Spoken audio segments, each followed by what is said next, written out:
नमः सर्वे छात्राः सर्वाः छात्राश्च।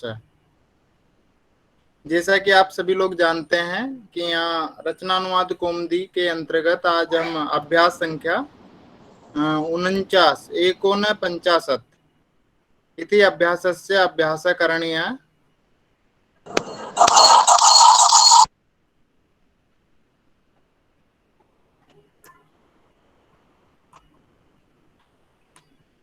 इस अभ्यास में आप देखेंगे कि जो पूर्व में जो हम तत्पुरुष समास का प्रकरण यहाँ चल रहा है, और तो इस प्रकरण के अंतर्गत हम उसका आज हम यहाँ अध्ययन करते हैं।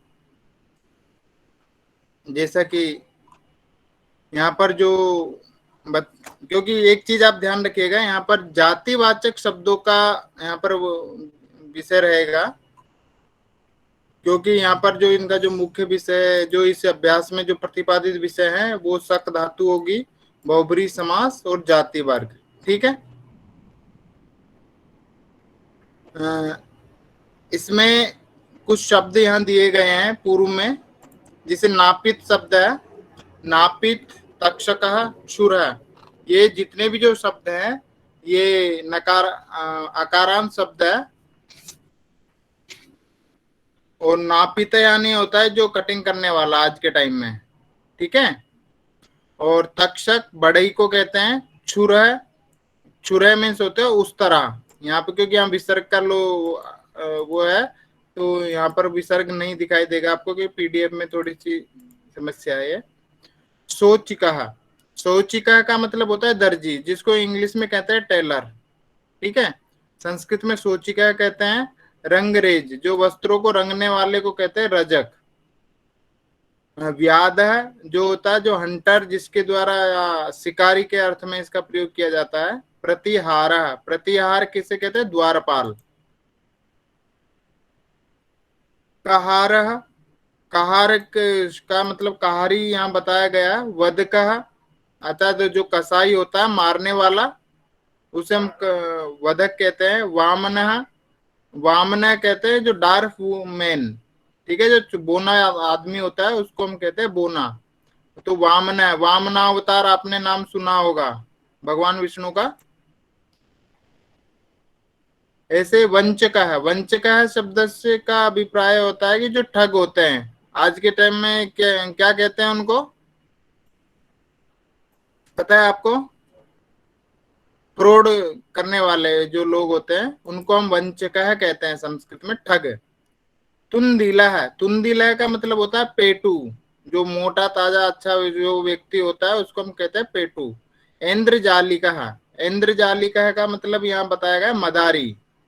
मदारी जो इंद्र के समान जो जादू वगैरह, जादू टोना दिखा करके, जैसे मदारी आपने देखा होगा, जो बंदर है या भालू आदि का जो नाच करवाते हैं, उनको मदारी कहा गया है।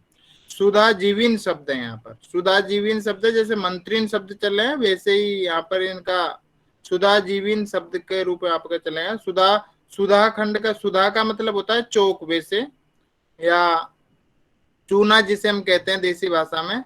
और यहाँ पर जो इसका जो सुधा जीवीन का तात्पर्य होगा कि जो पुताई करने वाला था, जो पेंटर होता है आज के टाइम में, उस अर्थ में इसका प्रयोग किया जाता है।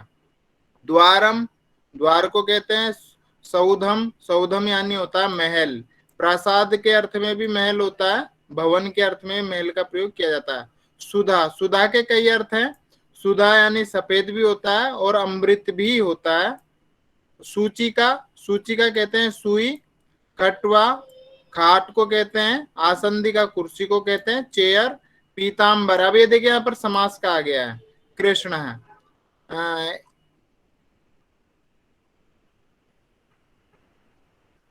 ओके। तो इस तरीके से आज का जो हमारा जो यहाँ पर जो समास का जो प्रकरण आएगा, जैसे पीताम्बर है, पीतम अम्बरम यस्य से, कृष्ण है के अर्थ में इसका प्रयोग होगा। शक धातु, शक्नोति सुक्नुते शक्नुवंती, शृणोति शृणुते शृणुवंती। ठीक है गुरु ना? जी, जी बताइए। गुरु जी पिताम्बर बहुव्रीहि हो जाएगा। अब हाँ जी, पिताम्बरम, पिताम्बरम कर्मधार है। नहीं, पीतम अम्बरम पिताम्बरम, यस्य इति पीताम्बरः। पिताम्बरम, पिताम्बरम नहीं बोल, पिताम्बरा नहीं बोल रहे गुरु जी, हाँ, पिताम्बरम। पीताम्बरम, जी। तो वो बहुव्रीहि ही रहेगा वहां पर, क्योंकि वहां विभक्ति का प्रयोग किया जा रहा है केवल। भाई प्रथमा में भी बना सकते हैं, तृतीया में भी बना सकते हैं, चतुर्थी में बना सकते हैं, सातों विभक्तियों में बहुव्रीहि समास का प्रयोग किया जाता है। ठीक है, तो इस तरीके से इसका यहाँ प्रयोग करेंगे। गुरुजी, जी। मैं कहीं व्याकरण में ही पढ़ा था, क्या कहते हैं, पीताम्बरा जो हो जाएगा बहुव्रीहि समास, लेकिन पीताम्बरम कर्मधारय समास होगा। हाँ, इसके ऐसे नितेश, इस वाले विषय को हम थोड़ा बाद में चर्चित करेंगे। ठीक जी है, गुरुजी। जी जी। पहले इसको देख लेते हैं। उसके बाद यहाँ पर शक धातु है, श्रु धातु और वप धातु। वप धातु बोलने के अर्थ में, जिसको हम काटना, दोनों अर्थों में इसका प्रयोग होता है। श्रु श्रवणे धातु होती है, शक शकने धातु होती है। ये तीन धातुओं का प्रयोग यहाँ दिखाया गया है। आगे अव्यय पद दिए गए हैं, सविनयम सादरम। ठीक है, तो अब यहाँ पर जो इस प्रकरण में, इस अभ्यास में शक धातु का प्रयोग करेंगे, बहुब्रीहि समास के विषय में जानेंगे। सबसे पहले यहाँ जो सूत्र आता है हमारे यहाँ बहुब्रीहि समास का निर्धारण करने वाला, इसमें इस समास के विषय में कहा जाता है कि इसमें अन्य पद प्रधान होता है। जो अन्य पद प्रधान होता है, अच्छा, अन्य पदार्थ का ज्ञान होता है। कैसे होता है? जैसे कि कंठे कालः यस्य चेति कंठ कालः, कंठे कालः। ठीक है, तो या पीतम अंबरम यस्य चेति पीतांबरः, पीत दसः आननम यस्य चेति दशाननः। तो इन अर्थों में यहाँ पर हम क्या करते हैं, वहां पर जहां पर भाई दो पदार्थों को मिला करके, या दो पदों को मिला करके, या दो शब्दों को मिला करके जो अन्य किसी तीसरे अर्थ की जहां प्रतीति होती है, वह समास आपका बहुब्रीहि समास कहलाता है। ठीक है, तो जिस समास में अन्य पद के अर्थ की प्रधानता होती है, उसे हम क्या कहते हैं? बहुब्रीहि समास कहते हैं। क्या कहते हैं बच्चों? बहुव्रीहि समास। बहुब्रीहि समास की सबसे बड़ी जो पहचान है वो मैं आपको बता देता हूं। यम, यह, यम, येन, यस्मई, यस्मात्, यस्य, यस्मिन, इन अर्थों में इसका प्रयोग हम करते हैं। इसी जगह आप अस्मत् का भी प्रयोग कर सकते हैं, युष्मत् शब्द का भी प्रयोग आप कर सकते हैं। तो बहुब्रीहि समास की जो पहचान, इनका जो बोध करने वाला होता है कि इस समास में या इस समास के होने पर समास युक्त पद है, अतः जो समस्त पद है वो स्वतंत्र रूप से अपना अर्थ नहीं बताते हैं। जैसे कि पीतम और अंबरम, पीत का अर्थ होता है पीला, अंबर का मतलब होता है आकाश। ठीक है, जबकि उनका स्वतंत्र अर्थ आपको अलग अलग दिखाई देगा। लेकिन जब समस्त पद का हो जाता है, तो जब समस्त पद, जब समासिक पद का बन जाते हैं, वो समास हो जाता है दोनों पदों में, तो उनका एक अन्य तृतीय अर्थ की प्रतीति वहां पर होती है। इसलिए हम उसे कहते हैं अन्य पदार्थ बहुब्रीहि। ठीक है, जो यहाँ पर अन्य पदार्थ प्रधान हो बहुब्रीहि, ऐसा हम वहां बहुब्रीहि समास के विषय में कहा गया है। स्पष्ट हुआ ये इतना? जी जी सर। आगे कह रहे हैं कि जो जहां पर बहुब्रीहि समास होता है उसके विषय में क्या कहा कि अपितु वे विशेषण के रूप में काम करते हैं। किसके रूप में काम करते हैं? विशेषण के रूप में। अब आपको पता है विशेषण किससे कहते हैं? किसी की विशेषता बताता हो ऐसे शब्दों का मुंह नहीं कहते हैं विशेषण। किसी अन्य वस्तु का बोध विशेष रूप में कराते हैं। अतः जो विशेषण तो होते हैं, लेकिन जब समस्त पद हो जाते हैं तो विशेष से हो जाते हैं, तो विशेष अर्थ में उनकी प्रतीति वहां होती है। इसलिए कभी भी हम जब श्लोक का अर्थ करते हैं या किसी पद्य का वाचन करते हैं, जब उसके पद पदार्थ का ज्ञान करते हैं, तो वहां पर हमको समास की आवश्यकता होती है। उसका सटीक अर्थ क्या होगा उसका बोध कराने के लिए इनका प्रयोग हम यहाँ करते हैं। अब कहते हैं कि बहुब्रीहि समास तीन भेद बताए गए हैं। वैसे मैंने आपको पूर्व में बताया, दो भेद तो मैंने आपको बताए थे, व्यधिकरण और समानाधिकरण। ठीक है, तो इसमें समानाधिकरण, सार्थक और व्यधिकरण, यहाँ पर इन तीनों अर्थों में इसका है। तो क्योंकि समानाधिकरण में मैंने आपको बताया कि जो पूर्व पद और पर पद दोनों पदों में समान विभक्तियां रहती है। जैसे कि नीलो घट, नीलश्चासौ घट इति नीलो घट, वहां पर समान विभक्ति वचन कत्तु है। ऐसे हमारे शास्त्र में उदाहरण मिलते हैं बहुत सारे। घट पदार्थ का बोध होता है तो वहां पर विभक्ति संबंधी ज्ञान करवाया जाता है। तो हमारे यहाँ बहुत अच्छा एक लक्षण किया गया है शाब्द बोध का, कि शाब्द बोधे चैक पदार्थे अपर पदार्थस्य संसर्ग संसर्ग मर्यादया भासते, क्योंकि एक पदार्थ दूसरे पदार्थ के संसर्ग में आने पर वो उसका बोध कराता है। ठीक है, तो यह अर्थात वाक्यार्थ बोध होना ही शाब्द बोध कहलाता है। और शाब्द बोध होने के लिए बहुत सारी प्रक्रियाएं होती है। उसके जिस व्यक्ति को शाब्द बोध हो रहा है, जो समझ रहा है उस चीज को, हम कहते हैं कि आर यू अंडरस्टैंड। ठीक है, कहते हैं कि नहीं कहते हैं किसी से? तो उस अर्थ में भी हम इनकी प्रतीति वहां होती है। तो यहाँ पर क्योंकि तीन अर्थों में यहाँ आचार्य कपिल देव द्विवेदी जी ने, गुरु जी ने यहाँ पर इनको तीन भेद इन्हों के किए हैं। हो सकता है सिद्धांत कौमुदी में हमने दो भेद पढ़े थे, लेकिन इसके हर ग्रंथकार का अपना अपना व्यू होता है। तो यहाँ पर इन्होंने इनके तीन भेद किए। तो तीन भेद में जो है आपका, पहला समानाधिकरण है, दूसरा सार्थक है। सार्थक का मतलब ये हो कि यहाँ पर सह पद का प्रयोग किया जाएगा, देखेंगे इसके उदाहरण आगे। तीसरे नंबर का व्यधिकरण। व्यधिकरण में क्या होता है कि दोनों पदों में अलग अलग विभक्तियां होती है, किसी पद में सप्तमी है, एक पद में प्रथमा है। तो इस तरीके से जो भिन्न भिन्न विभक्तियां हो जहां होती है, उसे हम कहते हैं व्यधिकरण। ठीक है, अधिकरण का मतलब आपको मालूम ही है। अधिकरण का मतलब होता है आपका जो आधार होता है, क्रिया का जो आधार होता है, उस आधार की क्या होती है, कर्म करण अधिकरण संज्ञा उसकी होती है। नियम है हमारे यहाँ कारक प्रकरण में सूत्र भी आया था पूर्व में, यदि आपने पढ़ा हो, आधारो अधिकरणम। स्पष्ट हुआ ये? जी जी सर। ठीक है, अब यहाँ पर देखिए इन्होंने समानाधिकरण के विषय में कहा कि समान अधिकरण अर्थात दोनों पदों में प्रथमा विभक्ति ही रहती है। ठीक है, समान विभक्ति होगी, लेकिन अन्य पदार्थ जब कर्ता को छोड़कर कर्म करण आदि में कोई भी हो सकता है। जैसे कि यहाँ पर कर्म में इन्होंने प्राप्तम उदकम यम सह इति प्राप्तो उदकः। स्पष्ट हो गया ये? पीतम अंबरम यस्य स इति पीतांबरः।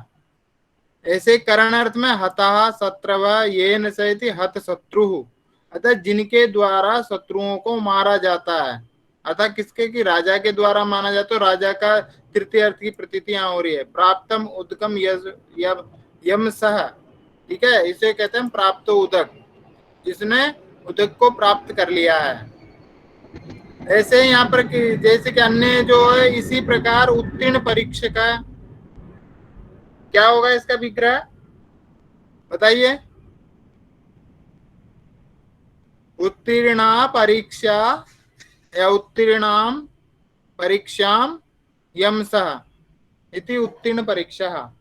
ठीक है, कृत कृत कृत्य, कृत कृत्य जो होता है, जो इसका मनुष्य के अर्थ में इसका प्रयोग किया जाता है। तो कृता कृत्याश्च, क्षम्यताम, कृता कृत्या येन स इति कृत कृत्य। इस तरीके का यहाँ पर समास होगा इसमें तृतीया के साथ।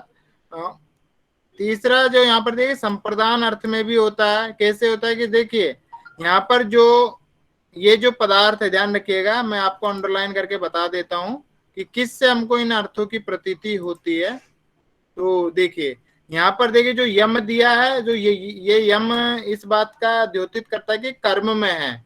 यहाँ पर ये नहीं दिया है, तो इस बात का ये अर्थ है कि यहाँ पर ये तृतीया के अर्थ को द्योतित कर रहा है। यहाँ पर देखिए दत्तम भोजनम यस्मई, जिसको भोजन दिया जाता है उसे हम कहते हैं दत्त भोजन, भोजन। तो दत्त भोजन का तृतीय अर्थ की प्रतीति हो रही है। दत्त मीन्स होता है देना। ठीक है, और भोजन का मतलब होता है खाने का जो पदार्थ होता है उसको।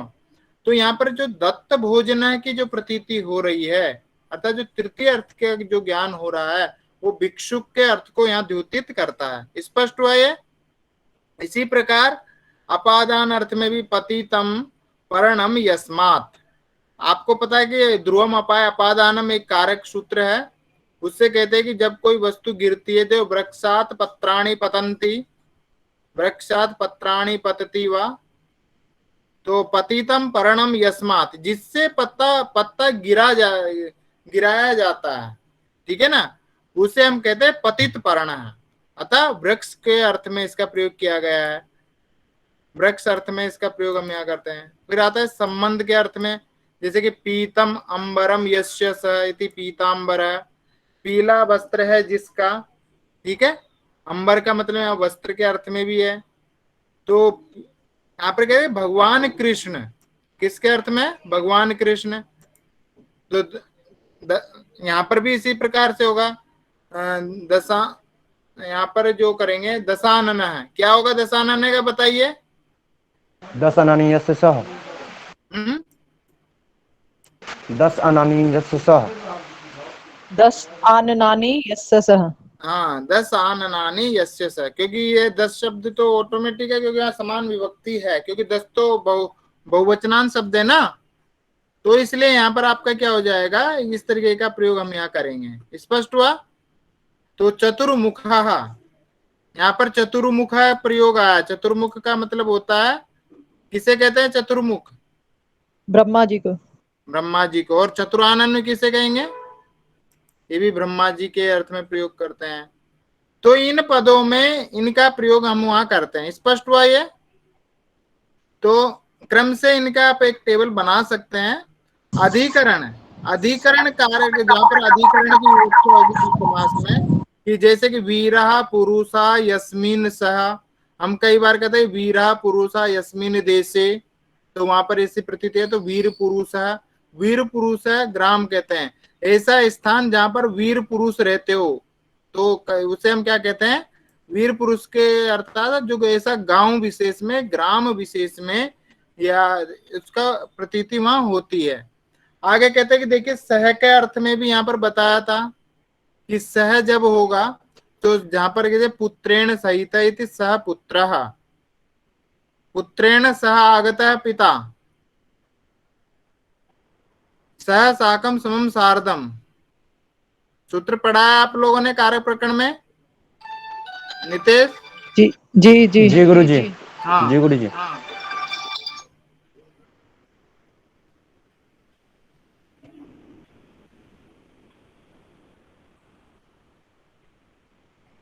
तो इस तरीके से यहाँ पर क्या है कि जो 7 के अर्थ में हमारे यहाँ एक सूत्र है, तेन सहेति तुल्य योगे, जहां तुलना के योग होने पर सह शब्द का प्रयोग किया जाता है इस अर्थ में। तो तेन सहेति तुल्य योगे, इस अर्थ में तुल्य के साथ जहां पर तुलना की जाती है, या सहित के अर्थ में, तो वहां पर बहुब्री समास की कल्पना की जाती है। जैसे कि पुत्रेण सहितः, तो पुत्र सह, सह पुत्र, पुत्र के साथ है। इस पर अग्रेण सह, ठीक है, उसे कहते हैं अग्रेण सह। तो यहाँ पर कहते हैं कि अग्रेण सह, तो हाँ जी, अग्रेण सहित, बांधवेन सहित, सविनयम, विनयेन सहित, आदरेण सहित, अनुरोधेन सहित। तो यहाँ पर देखिए इन सबके योग में इनका प्रयोग हो रहा है, लेकिन यहाँ पर क्या होगा, जो सह शब्द के स्थान पर क्या करते हैं हम, यहाँ पर सह के, सह या इसके स्थान सहित के शब्द में सह पहले आ जाएगा, ठीक है। तो जहां पर देखिए पुत्रेण सहित, तो यहाँ पर इसको क्या गया, क्या किया यहाँ पर, जो सह के स्थान पर जो सहित शब्द है या सह शब्द है, उसके स्थान पर यहाँ पर इन्होंने इसका प्रयोग किया है सह शब्द का। स्पष्ट हो गया ये? जी हाँ। आगे तीसरा भेद है, जहां पर क्या होता है कि दोनों पदों में विभक्ति समान नहीं होती है, अतः भिन्न भिन्न विभक्तियां होती है। कैसे? कि दोनों पदों में वहां पर है, तो उसे हम कहते हैं व्यधिकरण बहुव्रीहि, ठीक है। जहां पर समानाधिकरण होगा तो हम उसे कहेंगे समानाधिकरण बहुव्रीहि समास, जहां पर व्यधिकरण होगा वहां उसे हम कहेंगे व्यधिकरण बहुव्रीहि समास, और जहां पर सहपद का होता है वहां कहेंगे सह सहित बहुव्रीहि समास। इस तरीके का वहां पर हम इसकी पारिभाषिक शब्दावली के रूप में इसको कहा जाता है। तो यहाँ पर व्यधिकरण में जैसे कंठे काल यस्य सह, तो यहाँ पर कहते हैं कि सप्तम्य लुक समास होता है, तो कंठे काल यस्य स, तो उसे हम कहते हैं कंठ काल, ठीक है। तो इस तरीके का प्रयोग हम वहां करते हैं। स्पष्ट हो गया ये? आगे हम इसकी चर्चा करते हैं।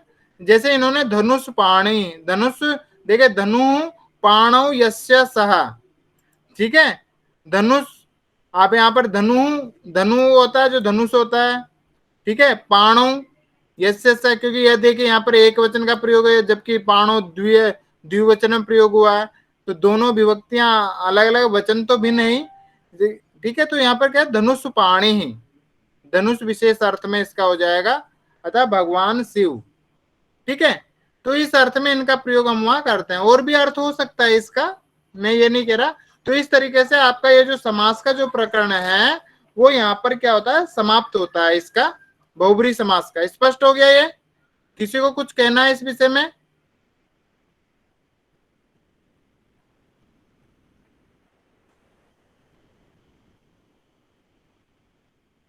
संध्या जी, सर आवाज नहीं आ रही आपकी। मेरी आवाज नहीं आ हेलो रही है?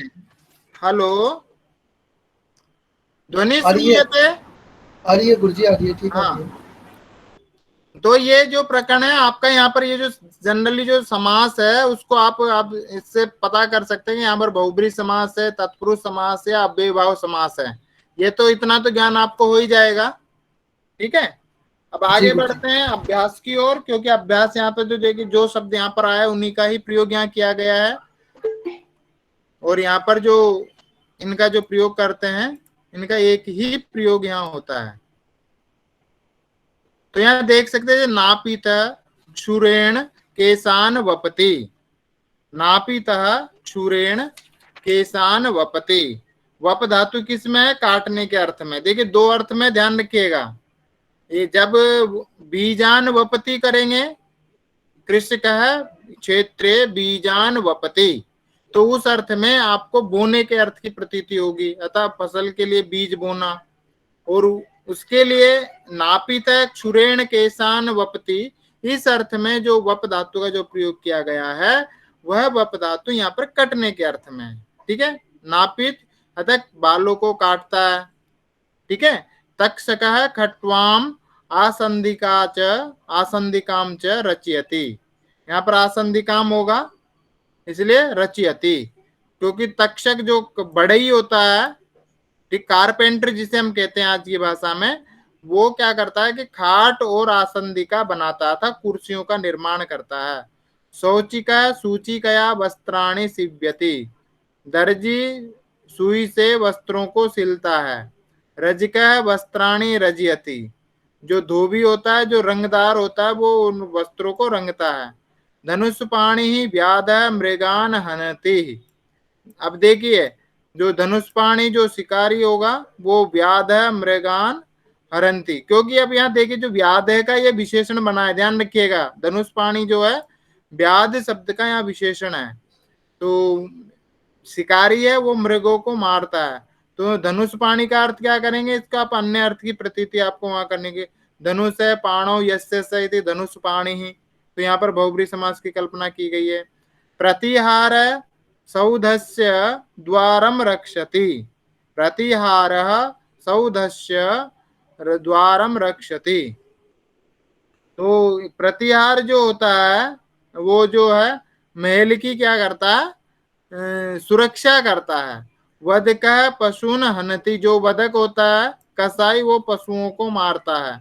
सुधा जीवी सुधा भी सौंधम लिम्पति, कह रहे हैं कि सुधा जीवी जो, देखिए मैंने आपको बताया था जब मंत्री मंत्रिणी, मंत्री मंत्रिणो मंत्रिणा, इस तरीके से वहां प्रयोग उनका चलता है मंत्री शब्द का। तो उसी तरह सुधा जीवी ना, सुधा जीवी, क्षम्यता में सुधा जीवी सुधा भी सौधम लिम्पति, अतः जो कह रहे हैं कि जो सुधा जीवी जो लोग होते हैं, जो पुताई करने वाले लोग, जो सौंधम, सौंधम का मतलब जो महल में को पोतता है, अतः जो पेंटर होता है, अतः जो रंग पेंट करता है, उसके अर्थ में इसका प्रयोग यहाँ किया गया है। राम कार्यम कर्तुम शक्नोति, राम कार्यम कर्तुम शक्नोति, शक्नोतु शक्नुयात अशक्नोत शक्ष्यति वा, तो इन अर्थों में देखिए पांचों लकारों को यहाँ पर प्रयोग किया गया है। राम कार्य कर सकता है, राम कार्य करने में समृद्ध है या उसको कर सकता है। ठीक है, जैसे आदेशात्मक होता है लोट लकार में, राम को ये कार्य करना चाहिए, राम ने कार्य किया और राम कार्य करेगा। ठीक है, तो इस अर्थ में मतलब वो कर सकता है, कर सकेगा। ठीक है, तो इत्यादि अर्थों की प्रतीति यहाँ पर होती है। कृष्ण पितु कथनम शृणोति, शृणोति वा शृणुयात, अशृणोत श्रोष्यति। इस तरीके से इन वाक्यों का प्रयोग यहाँ पर किया जाता है। इतना आपको स्पष्ट हुआ? जी गुरुजी। अब देखिए यहाँ पर वही चीज है, जैसे नाई उस तरह से मनुष्य के बाल काटता है। अब मैं 2 या 3 सेंटेंस हम बनाएंगे। तो नाई को क्या कहेंगे? नापितः शूरेण मनुष्यस्य बाला या केशान वपति। ठीक है, यही बनेगा या कुछ और बनेगा? गुरुजी छात्र, गुरुजी करते यदि भी कह सकते हैं। हाँ, गुरुजी केसाह करते यदि, केशान कर्तयति, सम्यक। कर्तयति तो होगा तो वहां पर आपको तृतीया करनी होगी, ध्यान रखिएगा। जी क्योंकि गुरुजी। जब निजंत धातु का प्रयोग किया जाता है, प्रयोज्य प्रयोजक व्यापार संबंध आपको वहां बनाना होता है। जी ठीक है, इसलिए प्रयोज्य प्रयोजक व्यापार बनाने के लिए आपको उसकी प्रतीति आपको वहां करनी होगी। स्पष्ट हो गया?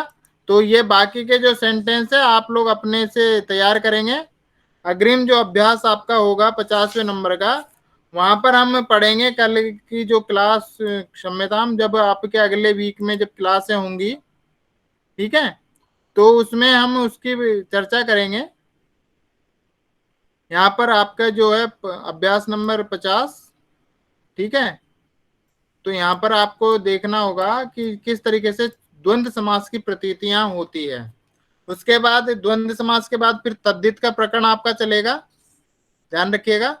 वहां पर हम तद्धित के विषय में प्रत्यय बनाएंगे। एक से समास भी यहाँ पर आएगा, अलुक समास जिसे हम कहते हैं। उसके बाद यहाँ पर तद्धित है। ठीक है जी, सर अगला लिंक आ गया। जी सर। कोई बात नहीं बेटा, मेरी भी क्लास है अगली वाली।